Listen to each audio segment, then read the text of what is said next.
All right, what's going on, guys? Tools of Rock here with myself, Kyle, and instead of Ryan today, we have Lauren, his dad, Ryan's dad. Hey guys. Yep, and today we're doing, on this video, I should say, we're doing Fleetwood Mac, The Chain, live, I should say. 1997, that's a long time ago. Yeah, in Japan too, so this is, yeah. They were worldwide superstars back in these days. Yeah, Japan, it seems like Japan always really, they're really into a lot of the dope music from America, seems like.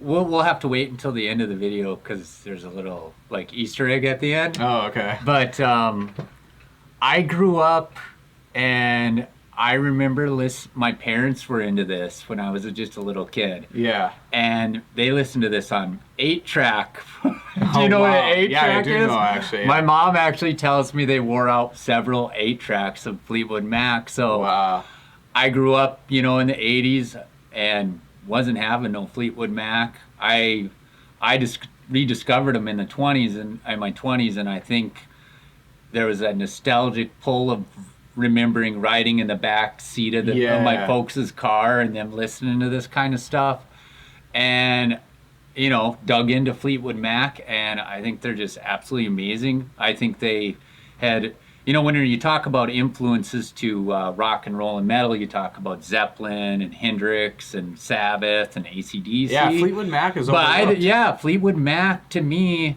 this song is a banger, man, and I just I love it. These guys, you watch this video and they bring it. And I'm excited to jump into the video. And I've heard, they play a lot of Fleetwood Mac on the, classic rock radio stations around here. So I've definitely heard quite a bit, or I wouldn't say quite a bit, but, I've heard their radio songs anyway. Yeah. So, but yeah, let's jump into this.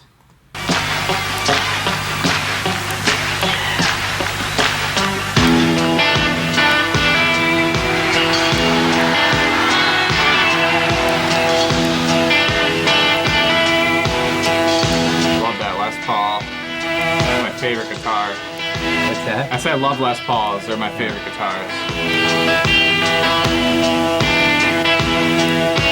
I wonder what percentage of the audience was on mushrooms and LSD. I don't know about the Japanese crowd. That's true. The Japanese crowd probably wasn't.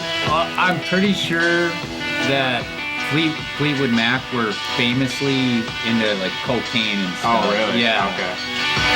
Look at Lindsay. He's like,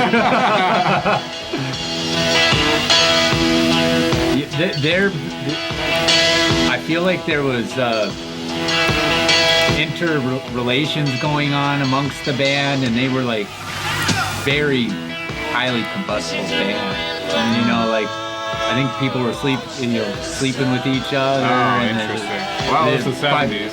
Fire and ice kind of going on, where it's. And through all that drama, they were still able to drama probably creates great music. Yeah, I imagine. But it's just.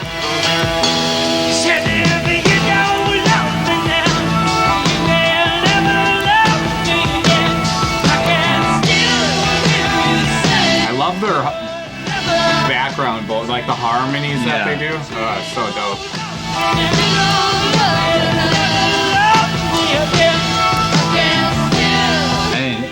Down here, and she's like, I wonder if she's always been into being a witch, Yeah.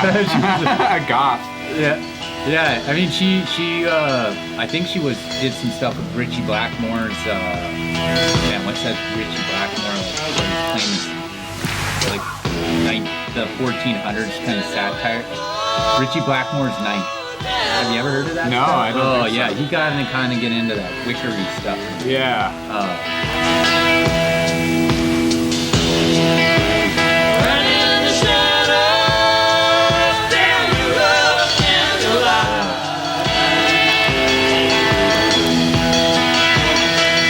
So intense, dude.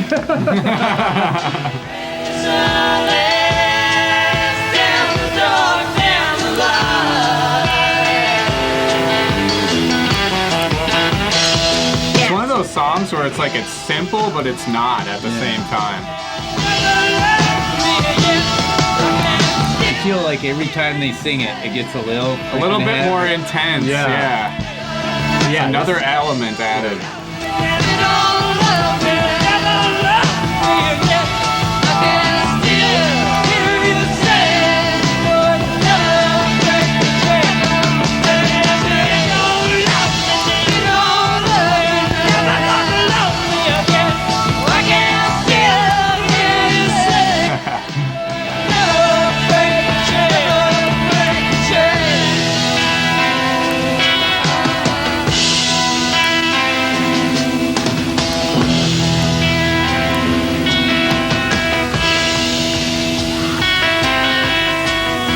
He's just finger picking and all of it. That's cool.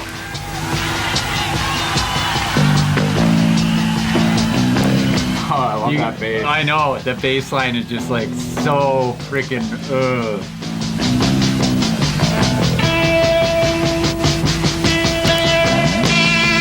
Oh, this build.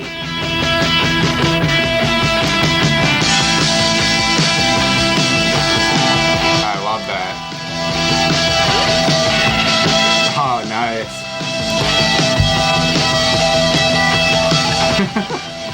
Got the tambourine going. I think they're like the drugs kicked in at the right time. They just start going at it, man. All of them are pick it up. I swear that I don't know who came first, the drummer of Fleetwood or Animal from the Muppets, you know. Oh yeah. I swear this guy was around first, and they like modeled Animal from this dude. That's funny. God, the vocals are so dope in this band, and the guitar for that matter, Yeah. and the bass, everything. Honestly, jeez. Yeah. That just kicked in for all the steam. She's really gonna get that tambourine going here. Yeah, she's good. Look at the way his hair like I mean, oh.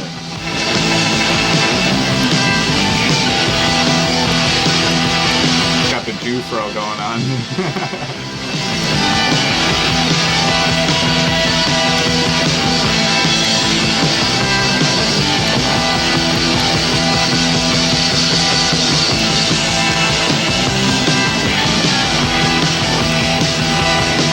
She's really getting into it now. Yeah. Huh?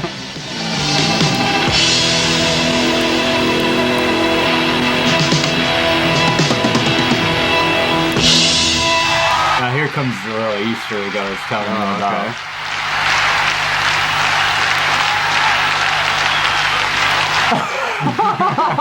about. They're so into it. I love it. No, dude. You see like concerts nowadays in Japan, and their fans are crazy. Oh, okay. And in this video, they're like, they're so reserved. Yeah. Well, that was like 40 years ago. Yeah, I know. I know. 42 years ago. I know. I love the end of that video because they seem so much more reserved than. Yeah. Now you're like, damn, I wish I played rock and roll over in Japan or Europe because that's true. Well, that's changed, a lot with the music has changed a lot too, though. Like the music has gotten way heavier, obviously, and way more intense. But I just feel like you watch like festivals and concert, like live performances. Yeah.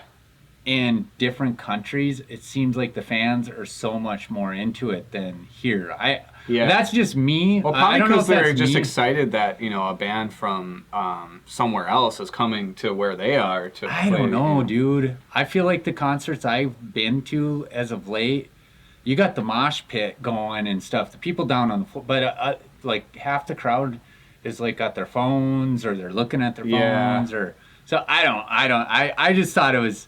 When I saw the end of this video and they seemed very reserved, and I thought, to me, that's an Easter egg.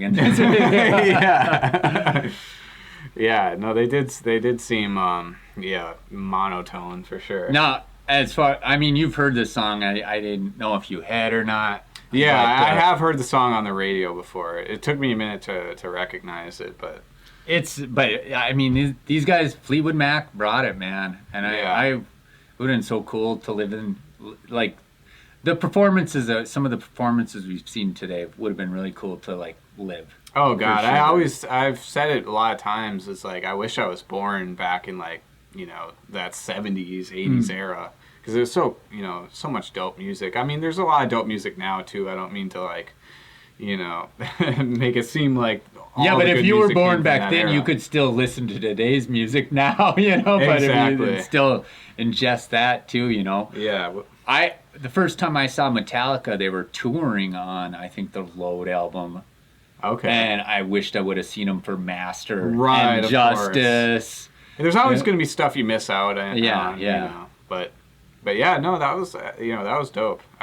I've never seen a live video of Fleetwood Mac before. Really? Yeah. Really? Yeah. I just came across. I really got into that song a few years ago, and like, I really had a hard time deciding which live performance I wanted to show you, but I picked this 1977 one. Yeah, that's a good one. I like, I'm a huge fan of Guns N' Roses, and there's some, like, really good gems from Japan. Yeah. From, like, 1990 or something like that, when Guns N' Roses played in Japan. So Japan is like they're obviously music lovers. They like a lot of good music, so that's cool too. There's a lot of, like, 1980s band, like my 80s hair metal, that you thought were dead, but they just, like, went over to Japan and made a living over there for a little while. Yeah. Well, do you know Paul Gilbert? Paul Gilbert from Racer X. He went to live in Japan for a while. He's a guitar virtuoso for people who don't know. He played in was it Mr. Big? Yep, Mr. Big, Racer X, and he's just kind of a shred guy in general as well. So, he was big in Japan for a while. I know too. Yeah, well, Paul Gilbert's amazing guitar player. Yeah, I love Paul Gilbert. Yeah. Yep. But I guess that about does it for this reaction video. If you like these reactions, make sure to subscribe, and we'll see you guys on the next video. So cold.